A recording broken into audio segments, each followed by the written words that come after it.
Hello, everyone, and welcome back to English Pod. My name is Marco. My name is Catherine, and today we have a very weather-focused lesson. It's all about all the horrible things that can happen to you with the weather. Exactly. So as you know, there are many different types of weather, and not only rain or sunshine, but many other phenomena. So we're going to take a look at some of those, but before we go into it, let's take a look at one word on Vocabulary Preview. Vocabulary Preview. Okay, so we're talking about extreme weather today. That's not rain or drizzle or sunshine. We're talking about really interesting, unique, and sometimes devastating things that can happen. So today's vocabulary word is Armageddon. All right, so Armageddon. Now, you've probably seen the movie Armageddon, so what does this word mean? Okay, so this word is a reference to the end of the world. It means the time when the world will end because of a great catastrophe or a great disaster. Okay, so everyone talks about Armageddon. It's mentioned in the Bible. And as you say, it's when the world stops existing. Exactly. So think about that one as we listen to today's dialogue. We will be back in a minute to talk about what's going on.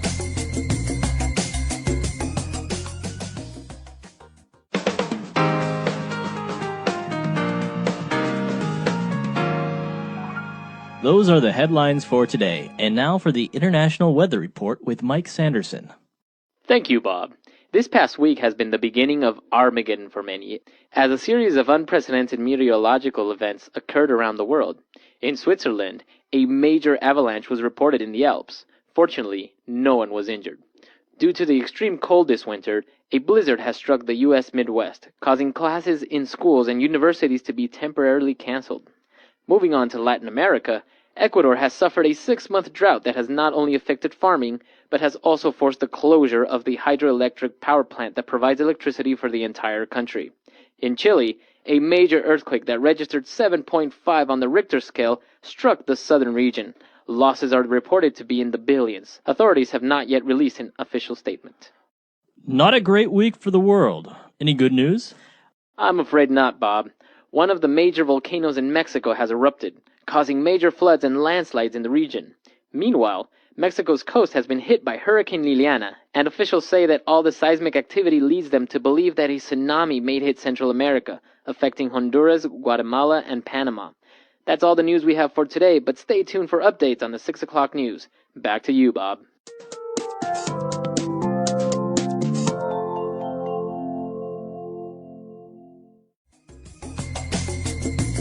All right, we're back, and well, this weather report is not really far from the truth. I mean, this kind of stuff happens every day all over the world, right? That's correct. And unfortunately, it's been happening very frequently in the past couple months. We've heard of a lot of earthquakes and volcanoes and things like that. So this is very valuable stuff when you're trying to talk about current events as well. Okay, so why don't we start now analyzing a couple of different words and phrases on Language Takeaway. Language Takeaway. Well, the first vocabulary item we have here is meteorological event. It's a real mouthful. It's a long word. Meteorological. So, for example, meteorological means having to do with the weather, something that's related to the weather. So, a meteorological event could be rain, snow. Okay, so it has to do with meteorology. Meteorology is the study of the weather, and someone who does this is a meteorologist. So usually the weathermen that you see on TV, they're meteorologists. So let's go now to Marco, our resident meteorologist. There we go. Our resident meteorologist. Right, okay. So meteorological events. Now moving on, one of the first events that we're going to look at is an avalanche. Avalanche. An avalanche has to do with snow. This means that when a mountain that has a lot of snow on it, maybe part of that snow breaks off and starts to roll down, you have a wall of snow that comes down. That's an avalanche. That's an avalanche. So you could say, avalanche. And the snow comes down. And it's actually very dangerous because people can get buried under the snow. Yeah, exactly. All right, so another event that has to do with snow is a blizzard. Okay, a blizzard is different from an avalanche because an avalanche, maybe it's not snowing, the snow just falls. But in a blizzard, you're talking about a storm of snow. But it's like a lot of snow coming down from the sky. So much snow that you probably can't see anything. There's just white everywhere. Okay. All right, so that's a blizzard. A lot of snow coming down from the sky. Now, moving on, the opposite of snow and things being wet is we have a drought. Yeah, this is the opposite of wet, actually. So there's no rain in a drought. A drought means that things are very dry. The land is very dry. Okay, so it's a period of time that there's no snow, there's no water, there's no rain, there's nothing. It's very, very dry. We're going through a drought. Correct. And the problem with a drought is very dangerous is because people cannot grow food in a drought. And so lots of people starve when this happens. Okay, so you gotta watch out for a drought. Now, in this case, it not only affected farming, but also we have a hydroelectric power plant that can't work, obviously, because there's no water. So hydro means water. Hydroelectric means electricity that is generated by flowing water.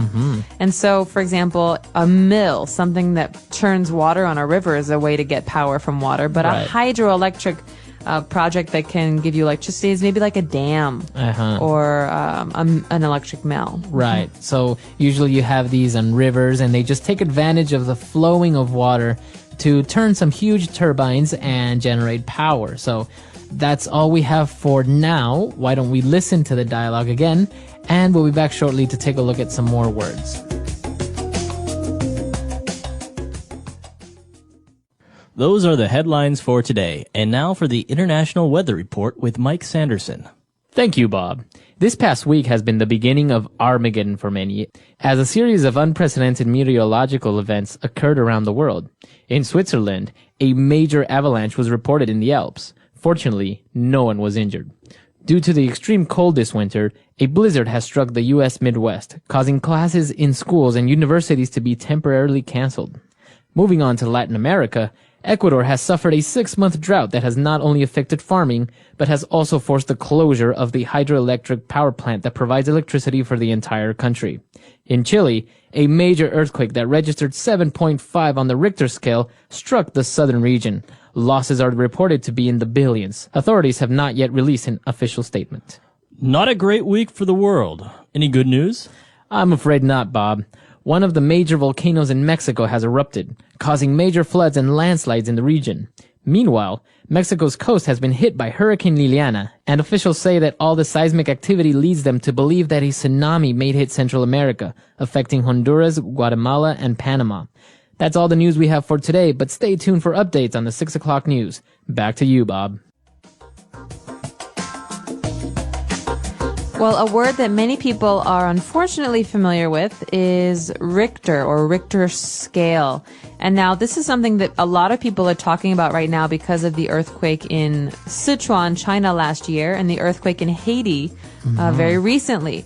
And so the Richter scale, that's a big R because it's a proper name, is a way for us to determine how severe, how big the earthquake was. Right, so people talk about a 6.0, a 7.1, so that's on the Richter scale.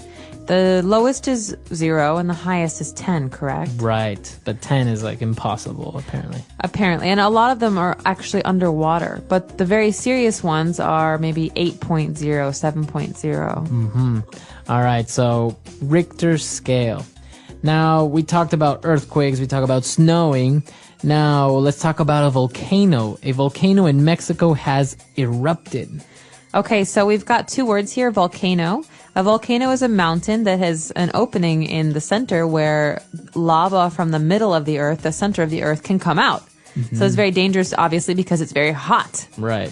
But a volcano doesn't open, it erupts. So the verb here that we use with a volcano is to erupt. Okay, so it doesn't explode, a volcano erupts. That means to open violently, very quickly.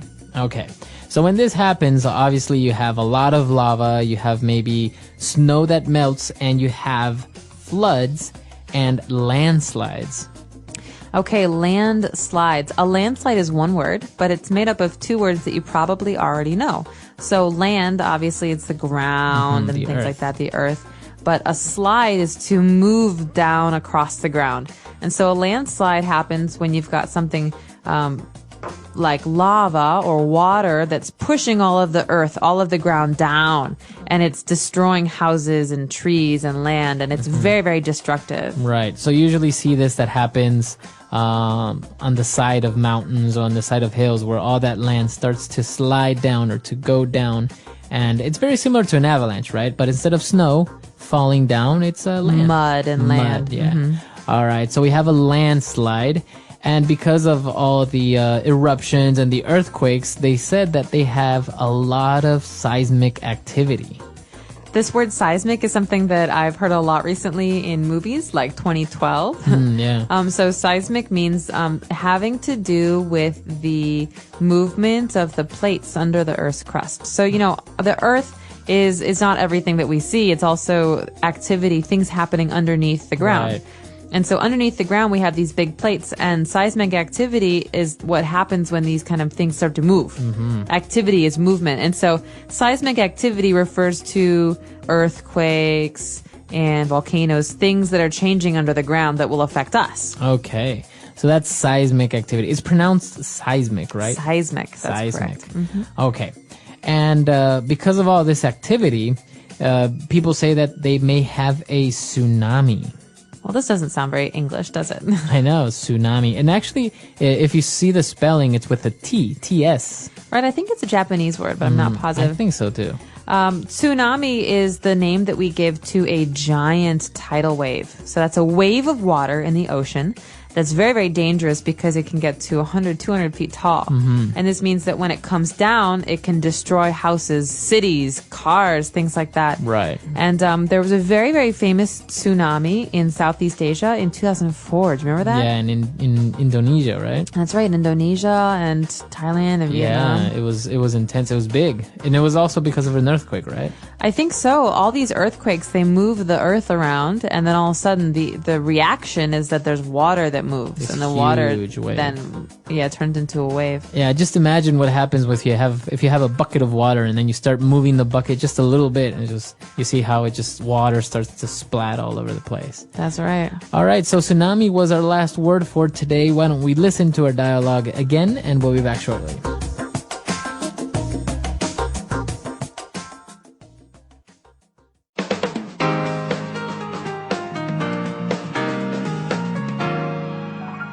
Those are the headlines for today. And now for the International Weather Report with Mike Sanderson. Thank you, Bob. This past week has been the beginning of Armageddon for many, as a series of unprecedented meteorological events occurred around the world. In Switzerland, a major avalanche was reported in the Alps. Fortunately, no one was injured. Due to the extreme cold this winter, a blizzard has struck the U.S. Midwest, causing classes in schools and universities to be temporarily canceled. Moving on to Latin America, Ecuador has suffered a 6-month drought that has not only affected farming, but has also forced the closure of the hydroelectric power plant that provides electricity for the entire country. In Chile, a major earthquake that registered 7.5 on the Richter scale struck the southern region. Losses are reported to be in the billions. Authorities have not yet released an official statement. Not a great week for the world. Any good news? I'm afraid not, Bob. One of the major volcanoes in Mexico has erupted, causing major floods and landslides in the region. Meanwhile, Mexico's coast has been hit by Hurricane Liliana, and officials say that all the seismic activity leads them to believe that a tsunami may hit Central America, affecting Honduras, Guatemala, and Panama. That's all the news we have for today, but stay tuned for updates on the 6 o'clock news. Back to you, Bob.